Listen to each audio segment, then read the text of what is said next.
Buongiorno cari amici e benvenuti anche oggi a una piccola live splash del vostro Marietto Veneziano. Oggi parleremo di una storia che mi è successa, ma che può essere di insegnamento anche per quelle persone che possono o vogliono o incontrano le varie live del Marietto Veneziano. Ma prima di fare questo vi chiedo di iscrivervi al canale di Ildigada, al canale del vostro Marietto Veneziano, di venirci a trovare nei nostri gruppi social. Vi ricordiamo che qui sotto abbiamo i link in descrizione per raggiungere sia i nostri gruppi Face che il nostro sito Il Capitano, dove potete trovare più di 20 ebook di radionica e radiestesia, tra i quali, per dirne una, hanno già scaricato di questi ebook dal 2015, da quando ho fondato il sito Il Capitano, 175.000 ebook con circuiti radionici e quadranti radiostesici. Quindi hanno scaricato più o meno 2 milioni di circuiti radionici e quadranti radiostesici gratuiti, sempre targati Marietto Veneziano.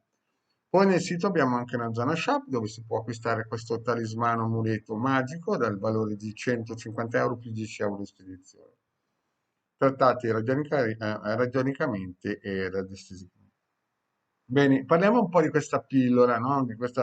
Questo racconto che vi voglio fare per capire un po' come vanno le cose.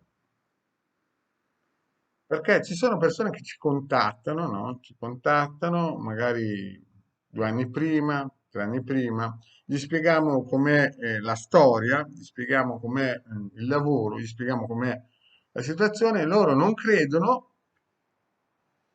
Dopo 2 anni, no, magari non ci pagano, ci chiedono il servizio, se lo fanno fare, poi spariscono, poi tornano dopo 2 anni e diciamo: guarda che 2 anni fa ti ci hai fatto fare dei lavori e non li hai pagati.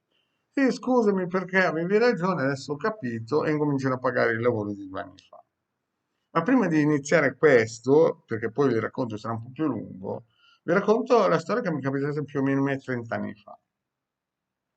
30 anni fa ho parlato a una signora sugli 80 anni dal veterinario per il suo gatto, ero in sala d'attesa e sentivo che il veterinario, che aveva lì anche lì 70 anni, che era in pensione, però faceva ancora dei lavoretti così, vede questa signora e dice: senta, ma lei sa che tanti anni fa io ho fatto un lavoro per il suo gatto, che non era quello, ma era un altro, e lei non me l'ha pagato. Questa ha fatto finta di niente. Io ero lì, era i primi tempi che conoscevo questa signora, che l'avevo portata per fargli un piacere. Morale della favola, questo veterinario opera il gatto, la signora chiaramente paga quel lavoro perché se no il veterinario non lo faceva. La signora si è portata a casa con me il gatto non si è più svegliato. Perché faccio questo racconto? Il veterinario, tra l'altro, è una bravissima persona perché poi io ho portato a tantissimi altri animali e ha sempre fatto il suo lavoro anche gratis in alcuni casi. Perché? Perché alcune volte certe persone vogliono fare i furbi, ma i furbi con altre persone non sempre si può fare, no? E non lo dico per quelli che vengono a noi, che gli spieghiamo 1, 2, 3 e poi pensano che vanno da altri newaggiani e fanno 4, 5, 6.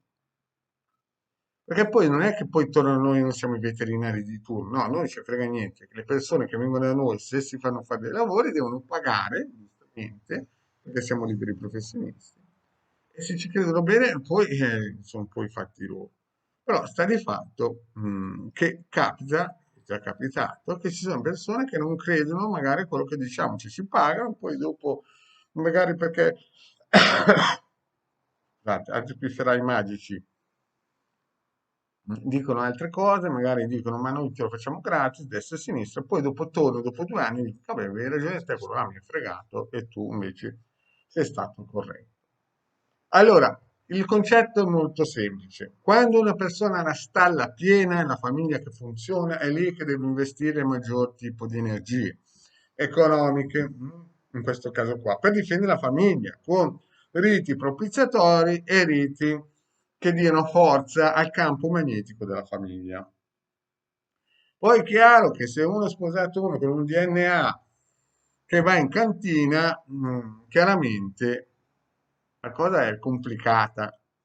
Però diciamo che in linea di massima i riti propiziatori potrebbero fare già qualcosa. Se invece uno incomincia a pensare, quando la vacca è scappata dalla stalla, che basta un'Ave Maria, un Padre Nostro o un santino del padre di turno, da appendere in camera si sbaglia di grosso. Perché quando le vacche sono scappate da stalli, il lavoro diventa 10 volte più difficile. Grazie cari amici e ci sentiamo al prossimo video.